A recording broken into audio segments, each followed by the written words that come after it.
Hello, welcome to the Trews. The world's a crazy place. Politics, we can't trust them. Big corporations, oh, they're destroying the world. The media, they're conspiring, aren't they, to keep things the same as they are. But at least we can relax, safe in the knowledge that high-profile, powerful figures aren't having sex with innocent, vulnerable children. Oh. The IPCC investigation centres on a corruption claim. It's alleged a trial was abandoned because of a threat to name Sir Edward Heath in connection with child sexual offences. It's one of those things where there's been rumours going on for years and years, and you hear stuff and you think, oh God, is it true? And more of those things that were thought of as big, ludicrous conspiracies are just flooding into the mainstream. He is now the highest profile figure to be named in connection with allegations. But he's only the Prime Minister. Well, who's next? Who else is left? So we know that Maggie Thatcher knew about Cyril Smith, Leon Britton, don't look good. Some people accuse him of being present and possibly involved with a murder. And I've heard things that are much closer to home and much more recent. Accusations that are people that are still in the public eye, still in positions of power, accused of similar things to Ted Heath here. It might be debt, it might be scandal involving small boys, or any kind of scandal which a member seemed likely to be mixed up in. They'd come and ask if we could help, and if we could, we did.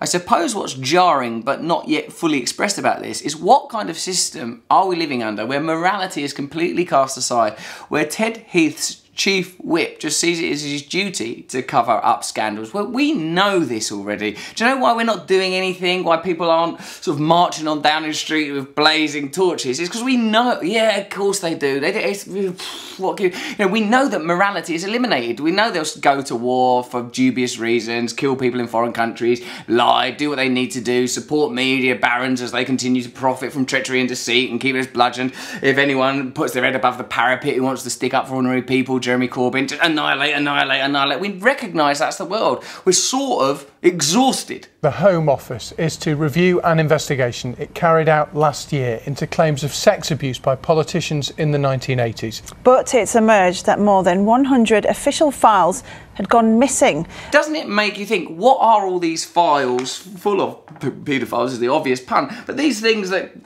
can't come out till, look at this, loads of files, won't be open for years, allegations of sex crimes by leading members of the establishment, kept secret from the public until 2056. Why so long? Oh, because by then it's like, oh, it was the past, let's forget about it, it's over and done with. But these things are happening now. These people are guilty now, and you almost forget in your righteous rage, or I forget in my righteous rage, that this is about like human beings, like children, vulnerable people being exploited in the worst ways imaginable.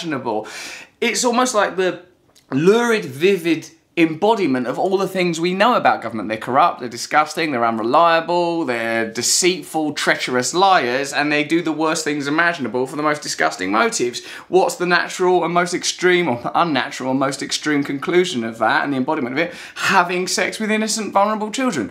They do that as well. Let's talk to Keith Vaz. He's the chair of the Home Affairs Select Committee. He joins us now. Where are the files? You know, they've gone missing. Oh, how bloody convenient. Expense claims go missing, files on sexual abuse by MPs go missing. It's an entire sort of festering system built on corruption. That's why people like me don't believe that change is possible within that system. It's almost like you've got to clean slate it right out of the way, raise it to the ground, turn it into a homeless shelter, and start again with something using decent people and modern technology. Mr Vaz, good morning to you. Thank you very much indeed for getting up early to speak to us this morning. Thanks for getting up early. Where's the fucking files? A review into a review will inevitably make people somewhat concerned that the initial review perhaps wasn't as thorough as it should have been, and it was a bit of a cover-up. Well, let's review that. If you can answer this as honestly as you possibly can, it probably is a very short answer. What's that question? I mean, I appreciate that you've got to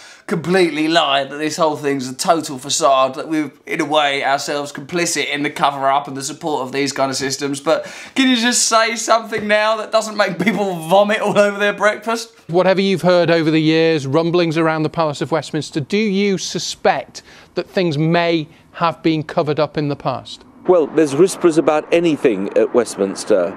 That is, I'm afraid, the nature of politics. There's always whispering and innuendos. Whispering and innuendos? I mean, get on with your job. But the point is, let's deal with facts, shall we? This is obviously not something that's going to go away. It is going to go away because there'll be cover-up after cover-up and important information won't be revealed for like half a century. The very fact that these systems are in place that can tolerate and protect that kind of behaviour and blast the revelation of information so far into the future is an indication that revolutionary action is required. That's some true news. Subscribe here.